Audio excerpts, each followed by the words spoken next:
Dear viewers, welcome back to The Greatest Sufis. Before the break, we discussed the life of Hazur Data Sahab Rahmatullahi Ta'ala Alayh. We also watched documentary on the shrine of Hazur Data Sahab Rahmatullahi Alayh. Now, inshallah, we will discuss the teachings of Hazur Data Sahab Rahmatullahi Ta'ala Alayh. And before I start with discussing his teachings with you, I would like to narrate an event here, a very important event which happened during the lifetime of Hazur Data Sahab. This event reflects the status which Hazur Data Sahab holds and the great friendship he had with Almighty Allah subhanahu wa ta'ala reflects through this event. The first thing Hazur Data Sahab did when he arrived in and when he settled in the city of Lahore was establishing a place of worship, was establishing a mosque, and was establishing a platform from where he could propagate the message of peace, propagate the message of unity, propagate the message of kindness to the masses, to the congregation.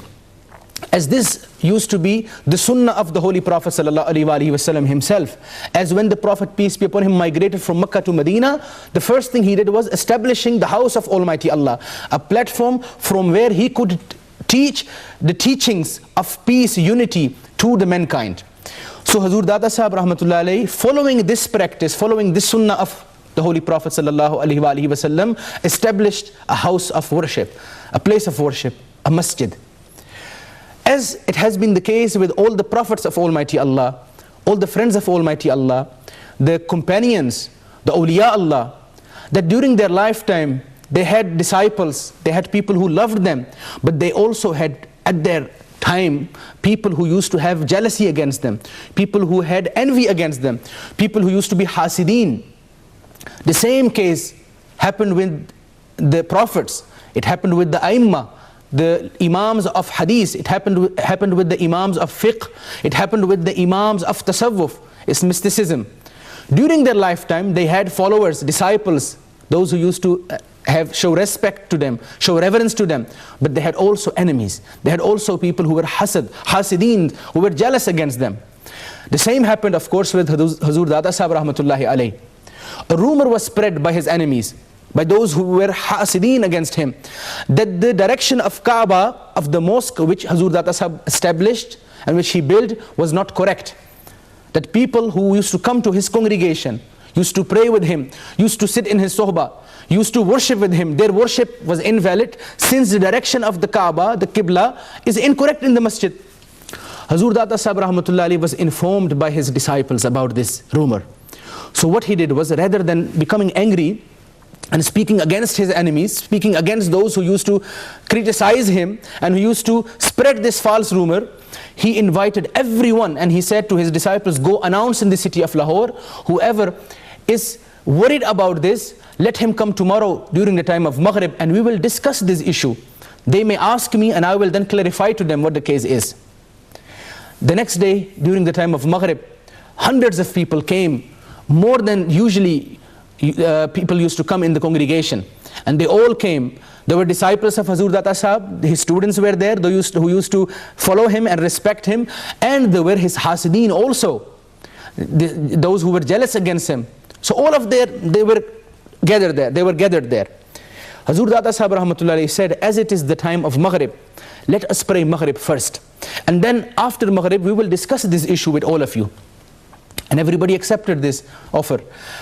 As Hazur Data Sahab was the Imam, the leader of the congregation, he raised his hand, and before raising his hand, he in his heart spoke to Almighty Allah and he said, Ya Allah, oh Allah, this house people are criticizing now is not my house. I did not establish this for myself. I did not establish this for my fame, in order to get fame, in order to be respected by the people. I did this only to spread the message of love to mankind. Since people are now criticizing your house, Ya Allah, now it is your duty to clarify, and it is your duty to defend this claim. So he said Allahu Akbar and raised his hands. All followers raised their hands for Takbirat Tahima and they went into Qiyam. As soon as they went into Qiyam, and Hazur Data Sahab was leading the prayer and he said, Ihdinas Sirat al-Mustaqim, oh Allah, show us the straight path. Sirat al-Ladina an'amta alayhim, the path of those upon whom you have bestowed your blessings. As soon as he finished this verse of Surah Al-Fatiha, everyone who was in that gathering with Hazur Data Sahib Rahmatullah Alayhi was able to see from Lahore the house of Almighty Allah, Kaabatullah. Everyone was able to see Kaabatullah in front of their eyes. So that rumor which was spread, it was defended by Almighty Allah subhanahu wa ta'ala himself for his friend. Everyone in that gathering saw the Holy Kaaba in themselves. And after witnessing this, those who spread this rumor fell down at the feet of Hazur Dada Sahib Rahmatullah Alayhi and asked forgiveness and apologized for their behavior, and they became disciples of Hazur Dada Sahib Rahmatullah Alayhi. This is the status, my dear viewers, of this Sufi, Data Ganj Bakhsh Rahmatullahi Ta'ala Alayhi. What are his teachings? He authored a book which is an authority on tasawwuf, an authority on Islamic mysticism, the science of tazkiyah, the science of purification. This book called Kashf al-Mahjoob, which means unveiling the veiled, unveiling the covered. In this book, he narrates stories of the lives and the teachings of various other awliya Allah, those who used to live before him. And then he mentions 11 veils, and he mentions 11 steps for tasawwuf, for Sufism. I will not go into detail, but I would like to quote a few sayings of Hazur Dada Sahib